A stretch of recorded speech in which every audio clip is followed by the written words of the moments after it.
ಜಾತಿವಾದದ ವಿಷಯವನ್ನ ಬದಿಗೊತ್ತಿ ಇವರು ಒಂದು ಸಾಮೂಹಿಕವಾಗಿ ನಿರ್ಧಾರ ಮಾಡಿ ಈ 3 ಕ್ಷೇತ್ರಗಳನ್ನ ನಾವು ಭಾರತೀಯ ಹಿಂದೂಗಳಿಗೆ ಬಿಟ್ಟು ಕೊಡಬೇಕು ಅಂತ ಅವ್ರು ಮನಸ್ಸು ಮಾಡುತ್ತಿದ್ರೆ ಇಂತಹ ಸನ್ನಿವೇಶ ಎಲ್ಲೂ ಕೂಡ ನಿರ್ಮಾಣ ಆಗ್ತಿರ್ಲಿಲ್ಲ.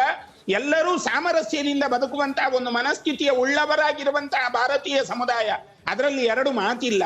ಆದ್ರೆ ಯಾವಾಗ ಸಂಘರ್ಷ ಬರ್ತದೆ, ನಾವು ಎಲ್ಲವನ್ನು ಹಕ್ಕಿನಿಂದ ಪಡ್ಕೊಳ್ಬೇಕು ಅಂತ ಬಂದಾಗ ನ್ಯಾಯಾಲಯಕ್ಕೆ ಹೋಗಬೇಕು, ನ್ಯಾಯಾಲಯದಲ್ಲಿ ದಾವೆ ಹೂಡಬೇಕು, 500-600 ವರ್ಷಗಳ ಕಾಲ ನಾವು ಹೋರಾಟ ಮಾಡಬೇಕು ಅಂತ ಬಂದಾಗ ಮನಸ್ಥಿತಿ ತುಂಬಾ ಖಿನ್ನ ಮನಸ್ಕರಾಗ್ತೇವೆ. ಇವತ್ತು ಮಥುರಾದಲ್ಲಿರುವಂತಹ ಪರಿಸ್ಥಿತಿ ಅಥವಾ ಜ್ಞಾನವಾಪಿ ಮಸೀದಿಯ ಸಂದರ್ಭದಲ್ಲಿ ಬಂದಿರುವಂತಹ ಕಾಶಿಯ ಕಾರಿಡಾರ್ ವಿಷಯ, ಈ ಎಲ್ಲವನ್ನ ಗಮನಿಸಿದಾಗ ಶೃಂಗಾರ ಗೌರಿಯ ಆರಾಧನೆಯನ್ನ ನಮ್ಮ ಮಾತೃ ದೇವತೆಯಾಗಿರ್ತಕ್ಕಂತಹ ಮಾತೆಯಂದಿರು ಮಾಡ್ತಾರೆ ಅಂತಲಾದ್ರೆ, ಅದನ್ನು ಹತ್ತಿಕ್ತಾರೆ ಅಂತಲಾದ್ರೆ, ಭಾರತದಲ್ಲಿ ಇಂತಹ ಒಂದು ವೈವಿಧ್ಯಮಯವಾಗಿರುವಂತಹ ಸನ್ನಿವೇಶವನ್ನ ಯಾಕೆ ಈ ರೀತಿ ತಗೊಂಡೋಗ್ತಾರೆ ಅಂತ ಖೇದಾಗ್ತದೆ.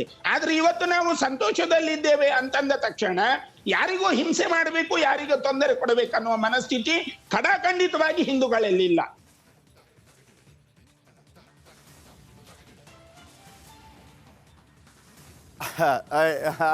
ಆದರೆ 2 ಕಡೆ ಸರ್ವೆಗೆ ಮಾತ್ರ ಆದೇಶ ಕೊಟ್ಟಿರುವಂಥದ್ದು, ಒಂದು ಕಾಶಿ ಮತ್ತೊಂದು ಮಥುರಾ. ಈಗ ಅಯೋಧ್ಯೆ 22ನೇ ತಾರೀಕು ಲೋಕಾರ್ಪಣೆ ಆಗಲಿದೆ.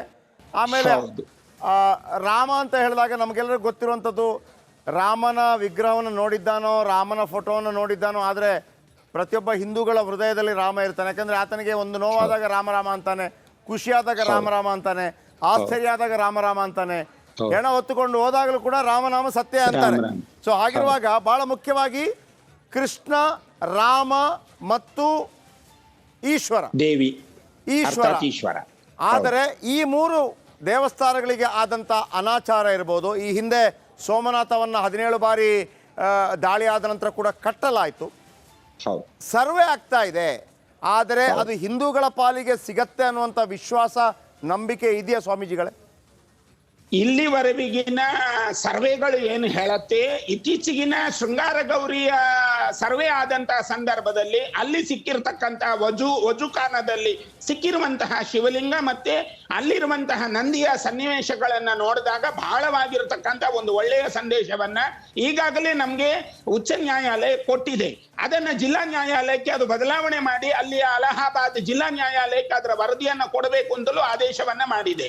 ಇದು ಒಂದು ಭಾಗ.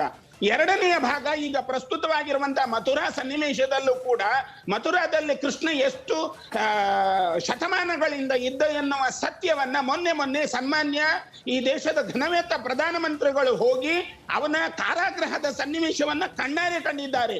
ಅದು ಆವತ್ತೇ ನಮ್ಗೆ ಅರ್ಥ ಆಯಿತು, ಕೃಷ್ಣ ತನ್ನ ಬೇಡಿಯನ್ನ ಕಿತ್ತು ಒಗೆದಿದ್ದಾನೆ ಎನ್ನುವ ಒಂದು ಸಂದೇಶ ಆವತ್ತೇ ಕೃಷ್ಣ ಕೊಟ್ಟಿದ್ದಾನೆ.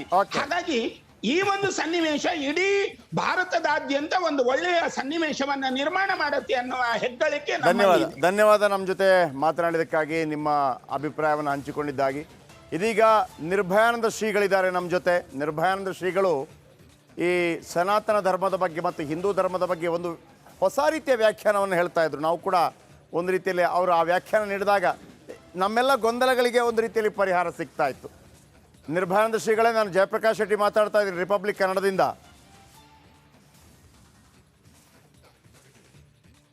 ಶ್ರೀಗಳೇ ನಮಸ್ಕಾರ, ಪೂಜ್ಯರೇ ನಮಸ್ಕಾರ. ಈಗ ಮಥುರಾದಲ್ಲಿ ಡಿಸೆಂಬರ್ 18ರ ಒಳಗಾಗಿ ಸರ್ವೆ ಆಗಬೇಕು ಅನ್ನುವಂಥ ನಿರ್ದೇಶನವನ್ನು ಅಲಹಾಬಾದ್ ಹೈಕೋರ್ಟ್ ಕೊಟ್ಟಿದೆ. ಈ ಸುದ್ದಿ ನಿಮ್ಮ ಕಿವಿಗೆ ಬಿದ್ದಾಗ ನಿಮಗೆ ನಿಮ್ಮ ಆಂತರ್ಯದೊಳಗೆ ಬಂದಂತಹ ಪ್ರತಿಕ್ರಿಯೆ? ಸರಿಯಾಗಿದೆ, ಕೋರ್ಟ್ ಹೇಳಿರೋದು ಸರಿಯಾಗಿದೆ. ಮಥುರಾ ದೇವಸ್ಥಾನದ ಬಗ್ಗೆ ಅಲ್ಲಿ ಏನ್ ಸರ್ವೆ ನಡೀಬೇಕು ಅದೆಲ್ಲ ನಡೀಲಿ. ಅದು ನಿಜಕ್ಕೂ ನಮ್ಮದೇ ಆಗಿದ್ರೆ. ಶ್ರೀಗಳೇ ಒಂದೇ ನಿಮಿಷ, ನಾನು ಮತ್ತೆ ನಿಮ್ಮನ್ನು ಸಂಪರ್ಕ ಮಾಡ್ತೇನೆ. ದಯವಿಟ್ಟು ಸ್ವಲ್ಪ ಧ್ವನಿ ಕೇಳಿಸ್ತಾ ಇಲ್ಲ. ನಿರ್ಭಯಾನಂದ ಶ್ರೀಗಳು ರಾಮಕೃಷ್ಣ ಮಿಷನ್ ಮುಖಾಂತರ ಹಿಂದೂ ಧರ್ಮದ ನಿಜ ಸ್ವರೂಪವನ್ನು ಹೇಳುವಂಥವ್ರು. ನಿರ್ಭಯಾನಂದ ಶ್ರೀಗಳೊಂದು ಮಾತನ್ನು ಹೇಳ್ತಾ ಇರ್ತಾರೆ, ಹೇಗೆ ಗಂಗೆಗೆ ಗಂಗಾ ಸ್ನಾನ ಮಾಡುವಂಥವ್ರು ಏನು ಮಾಡ್ತಾರೆ, ಅದಕ್ಕೆ ಸ್ವಲ್ಪ ಕುಂಕುಮ, ಅದಕ್ಕೆ ಸ್ವಲ್ಪ ಹೂವು, ಆಮೇಲೆ ಇರುವ ತಿಂಡಿ ಎಲ್ಲವನ್ನ ಮಾಡಿ ಹಾಳು ಮಾಡ್ತಾರೆ. ಆಗ ಶತಮಾನಕ್ಕೊಬ್ಬ ಅದನ್ನು ಕ್ಲೀನ್ ಮಾಡೋ ಬರ್ತಾ ಇರ್ತಾನೆ ಅಂತ. ಅದು ದೇವರ ಸ್ವರೂಪದಲ್ಲಿ ಅಂತ. ಓಕೆ, ಮತ್ತೊಮ್ಮೆ ನಿರ್ಭಯಾನಂದ ಶ್ರೀಗಳನ್ನು ಸಂಪರ್ಕಿಸುವಂಥ ಪ್ರಯತ್ನವನ್ನು ಮಾಡ್ತಾ ಇರ್ತೀವಿ. ಉತ್ತರ ಪ್ರದೇಶದ ಮಥುರಾ ಪ್ರದೇಶ ಶ್ರೀಕೃಷ್ಣನ ಜನ್ಮ. ಓಕೆ, ನಿರ್ಭಯಾನಂದ ಶ್ರೀಗಳು ಮತ್ತೆ ನಮ್ಮೊಂದಿಗೆ ಜಾಯ್ನ್ ಆಗಿದ್ದಾರೆ. ನಿರ್ಭಯಾನಂದ ಶ್ರೀಗಳೇ, ಕೃಷ್ಣನ ಜನ್ಮಸ್ಥಳ ಮಥುರದ ಸರ್ವೆ ಆಗಬೇಕು ಅಂತ ಕೋರ್ಟ್ ಹೇಳಿದಂಥ ಸುದ್ದಿ ನಿಮಗೆ ಸಿಕ್ಕಿದಾಗ ನಿಮ್ಮ ಪ್ರಥಮ ಪ್ರತಿಕ್ರಿಯೆ ಏನಿತ್ತು ಆಂತರ್ಯದಲ್ಲಿ? ಸರಿಯಾಗಿದೆ, ಕೋರ್ಟ್ ಹೇಳಿರೋದು ಕರೆಕ್ಟ್ ಆಗೇ ಇದೆ. ಏಕೆ ಅಂತಂದ್ರೆ ಕೃಷ್ಣ ಜನ್ಮಸ್ಥಾನ ಅನ್ನುವಂತಹದ್ದು ಸಾಮಾನ್ಯ ಜಾಗವಲ್ಲ, ರಾಮ ಜನ್ಮಸ್ಥಾನ ಅನ್ನುವಂತಹದ್ದು ಸಾಮಾನ್ಯವಲ್ಲ. ಮತ್ತು ನಮ್ಮ ಅಧಿಕಾರ ನಡೆಯುತ್ತೆ, ನಮ್ಮ ಮಾತು ನಡೆಯುತ್ತೆ ಅಂತ ಹೇಳಿಬಿಟ್ಟು ಮತ್ತೊಬ್ಬರ ಬಹಳ ಪವಿತ್ರವಾದ ಜಾಗವನ್ನ ಅದನ್ನ ಕೆಡವಿ ಅಲ್ಲಿ ಒಂದು ರೀತಿಯ ನಮ್ಮ ಸುಪೀರಿಯಾರಿಟಿ, ನಮ್ಮ ಹೆಜ್ಮನಿ ಅಲ್ಲಿ ನಾವು ಎಸ್ಟಾಬ್ಲಿಷ್ ಮಾಡೋದು, ಇದೆಲ್ಲ ಕೂಡ ಸರಿ ಇಲ್ಲ. ಇದು ನಾಗರಿಕ ಸಮಾಜ ಮಾಡೋ ಕೆಲಸಗಳಲ್ಲ. ಆವತ್ತು ಕೃಷ್ಣ ದೇವಸ್ಥಾನಕ್ಕೆ ಸಂಬಂಧಪಟ್ಟಂತ ಕೃಷ್ಣ ಭಕ್ತರಿಗೆ ಒಂದು ಅಸಹಾಯಕ ಸ್ಥಿತಿಯಲ್ಲಿ ಇದ್ರು ಅವರು. ಆವತ್ತು ಅವರ ದನಿ ಇರ್ಲಿಲ್ಲ, ಅವ್ರ ಮಾತು ಕೇಳೋರು ಇರ್ಲಿಲ್ಲ, ಅವ್ರ ಕೈನಲ್ಲಿ ಅಸ್ತ್ರ ಇರ್ಲಿಲ್ಲ, ಯಾವ ರೀತಿಯ ಶಕ್ತಿ, ಯಾವ ರೀತಿಯ ಬಲ ಅವ್ರ ಹತ್ರ ಇರ್ಲಿಲ್ಲ. ಇವತ್ತು ಸ್ವತಂತ್ರ ಭಾರತದಲ್ಲಿ ಈ ಹಿಂದೆ ಆಗಿರ್ತಕ್ಕಂಥ ದೌರ್ಜನ್ಯಗಳನ್ನ ಒಂದ್ ಸ್ವಲ್ಪ ಇದನ್ನ ಸರಿಪಡಿಸ್ಕೊಂಡ್ರೆ ಅದರಲ್ಲಿ ತಪ್ಪೇನೂ ಇಲ್ಲ. ಎರಡನೇ ಮಹಾಯುದ್ಧದ ಕಾಲದಲ್ಲಿ ಇಂಗ್ಲೆಂಡ್ ಜರ್ಮನಿ ಹಲವಾರು ನಗರಗಳನ್ನ ಧ್ವಂಸ ಮಾಡಿತು. ಮತ್ತೆ ಜರ್ಮನಿ ಆ ಹಿಂದಿನ ಕಟ್ಟಡಗಳು ಹೇಗಿತ್ತು, ಇಂಗ್ಲೆಂಡ್ ಧ್ವಂಸ ಮಾಡೋದಕ್ಕಿಂತ ಮುಂಚೆ ಆ ಕಟ್ಟಡಗಳಲ್ಲಿ ಹೇಗಿತ್ತು ಹಾಗೆ ಅದೇ ಇಟ್ಟಿಗೆ, ಅದೇ ಕಲ್ಲು ತಂದು ಅಷ್ಟೇ ಎತ್ತರ ಅದೇ ರೀತಿಯಲ್ಲಿ ನಿರ್ಮಾಣ ಮಾಡ್ಕೊಂಡು. ಖಂಡಿತ. ಯಾಕೆ ಅಂತಂದ್ರೆ ದೌರ್ಜನ್ಯಕ್ಕೊಳಗಾದ ವ್ಯಕ್ತಿಯ ಅವನ ಅಹಮ್ಗೆ, ಅವನ ಅಸ್ಮಿತೆಗೆ, ಅವನ ಆತ್ಮಗೌರವಕ್ಕೆ, ಅವನ ಪ್ರತಿಷ್ಠೆಗೆ ಧಕ್ಕೆ ಬಂದಿರುತ್ತೆ. ಮನುಷ್ಯ ಕೇವಲ ಊಟ ತಿಂಡಿ ಬಟ್ಟೆ ಮೇಲೆ ಬದುಕಲ್ಲ. ಅವನಿಗೆ ಒಂದು ಆತ್ಮಗೌರವ ಇದೆ, ಅವನಿಗೊಂದು ಅಸ್ಮಿತೆ ಇದೆ, ಅವನಿಗೆ ಐ ಆಮ್ ಸಂಬಡಿ ಅನ್ನೋ ಭಾವನೆ ಇದೆ. ಇದಕ್ಕೆ ಧಕ್ಕೆ ತಂದ್ರೆ ನಾಗರಿಕ ಸಮಾಜ ಸಹಿಸಲ್ಲ. ಮತ್ತು ಯಾವುದೇ ಒಬ್ಬ ಆತ್ಮಗೌರವ ಇಟ್ಕೊಂಡಿರ್ತಕ್ಕಂಥ ವ್ಯಕ್ತಿ ದೌರ್ಜನ್ಯವನ್ನ ಸಹಿಸಲ್ಲ. ಒಂದು ಕಟ್ಟಡ ತಾನಾಗೆ ಬೀಳುವುದು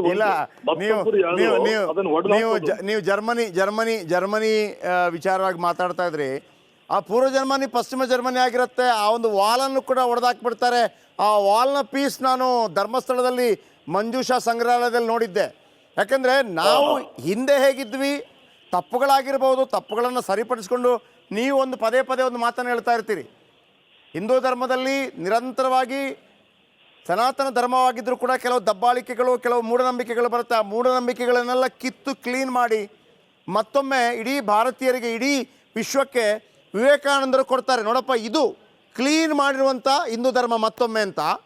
ಸೊ ಹಾಗೇ ಯಾವಾಗ ಅಯೋಧ್ಯೆಯಲ್ಲಿ, ಯಾವಾಗ ಕಾಶಿಯಲ್ಲಿ ಮತ್ತು ಯಾವಾಗ ಮಥುರಾದಲ್ಲಿ ಪರಕೀಯರ ಆಕ್ರಮಣದಿಂದ, ಈಗಲೂ ಕೂಡ ಯಾರು ಒಂದು ಭವ್ಯವಾದ ಮಸೀದಿಯೋ ಚರ್ಚೋ ಇದ್ದರೆ ಯಾರೂ ಅದನ್ನು ಕೇಳೋಕ್ಕೆ ಹೋಗಲ್ಲ. ಆದರೆ ನಮ್ಮ ಮೂಲ ಸ್ಥಾನವಾಗಿತ್ತು, ಅದರ ಮೇಲೆ ಅಟ್ಯಾಕ್ ಆಗಿದೆ, ಅದು ನಮಗೆ ಒಂದು ರೀತಿಯಲ್ಲಿ ಈಗಲೂ ಕೂಡ ಇರುಸು ಮುರುಸು ಉಂಟಾಗ್ತಾ ಇದೆ. ಅದು ವಾಪಸ್ ಸಿಗುವಂಥ ಸಂದರ್ಭ ಪ್ರತಿಯೊಬ್ಬ ಹಿಂದೂಗಳು ಇದನ್ನು ಯಾವ ರೀತಿ ಸ್ವೀಕಾರ ಮಾಡಬಹುದು ಅಂತ? ಬಹಳ ಸಂತೋಷದಿಂದ ಸ್ವೀಕಾರ ಮಾಡಬೇಕು. ನಾನು ಕಾಶಿ ವಿಶ್ವನಾಥ ದೇವಸ್ಥಾನಕ್ಕೆ ಅಲ್ಲಿ ಹೋಗಿ ಅಲ್ಲಿ ನಂದಿ ನೋಡ್ತಾ ಇರೋ ಜಾಗ, ಒಂದು ಶಿವಲಿಂಗ ಇರೋದು ಇನ್ನೊಂದು ಕಡೆ, ಇದನ್ನು ನೋಡಿ ಮನಸ್ಸಿಗೆ ಬಹಳ ಬೇಜಾರಾಯ್ತು. 30 ವರ್ಷಗಳ ಹಿಂದೆ ಹೋಗಿದ್ದೆ, 3 ತಿಂಗಳ ಹಿಂದೆ ಹೋಗಿದ್ದೆ, ಎರಡೂ ಸಂದರ್ಭಗಳಲ್ಲಿ. ಏನಿದು ಈ ರೀತಿಯಲ್ಲಿ ಆಗೋದು ಅಂದ್ರೆ ಹೇಗೆ ಅಂತ ಎಲ್ಲಾ ಬಿಟ್ಟಂತಹ ಸನ್ಯಾಸಿ, ಸರ್ವಸಂಗ ಪರಿತ್ಯಾಗಿ ಆದಂತ ಸನ್ಯಾಸಿ, ನನಗೆ ಮನಸ್ಸಿಗೆ ಬಹಳ ಬೇಜಾರಾಯಿತು. ಖಂಡಿತ. ಅದೇ ರೀತಿಯಲ್ಲಿ ಕೃಷ್ಣ ಜನ್ಮಸ್ಥಾನಕ್ಕೆ ಮಥುರೆಗೆ ಹೋದಾಗ ಅಲ್ಲೂ ಕೂಡ ಇದೇ ಒಂದು ಭಾವನೆ. ಕೃಷ್ಣ ಅಂತಂದ್ರೆ ಈ ದೇಶವನ್ನು ಕಟ್ಟಿದವನು, ಶಿವ ಈ ದೇಶದ ಆಧ್ಯಾತ್ಮಿಕ ಸಂಸ್ಕೃತಿಯ ಬೆನ್ನೆಲುಬು, ಹೌದು, ರಾಮ ಈ ದೇಶದ ಸಂಸ್ಕೃತಿಯ ಪ್ರತೀಕ. ಹೀಗೆ ಕೆಲವು ಜಾಗಗಳು ನಮ್ಗೆ ಬಹಳ ಮುಖ್ಯವಾಗಿವೆ. ನಿಜಕ್ಕೂ ಹೇಳಬೇಕು ಅಂತಂದ್ರೆ ಅದನ್ನು ಯಾರು ಈಗ ಆಕ್ಯುಪೈ ಮಾಡ್ಕೊಂಡಿದ್ದಾರೆ ಅವರೇ ಒಂದು ಪ್ರೀತಿಯಿಂದ ತಗೊಳ್ಳಿ, ನಿಮ್ಮ ಜಾಗ ಅಂತ ಬಿಟ್ಟು ಕೊಟ್ಟು ನಾನು ಅದನ್ನು ಬಯಸ್ತೇನೆ. ಖಂಡಿತ, ನಾನು ಅದನ್ನೇ ಕೇಳ್ತಾ ಇದ್ದೆ. ಯಾಕಂದ್ರೆ ಬೇರೆ ಯಾವುದು ಕೇಳಿದ್ದಲ್ಲ, ಅದೊಂದು ಅಸ್ಮಿತೆ, ಅದಕ್ಕೆ ತೊಂದರೆಯಾಗಿದೆ. ಆಮೇಲೆ ಈಗಿರುವಂಥ ಮುಸ್ಲಿಮರಿಗೂ ಆಗ ಆಗಿರುವಂಥ ಅನಾಚಾರಕ್ಕೂ ಯಾವುದೇ ಸಂಬಂಧ ಇಲ್ಲ. ಸೊ ಹಾಗಿರುವಾಗ ಅವರು ಮಾಡಿದಂಥ ಅನಾಚಾರ ನಾವು ನಿಮ್ಮ ಜೊತೆಯಾಗಿರ್ತೇವೆ, ಇದನ್ನು ಬಿಟ್ಕೊಡೋದಕ್ಕೆ ನಮಗೆ ಯಾವುದೇ ಅಭ್ಯಂತರ ಇಲ್ಲ ಅಂತೇಳಿ ಆ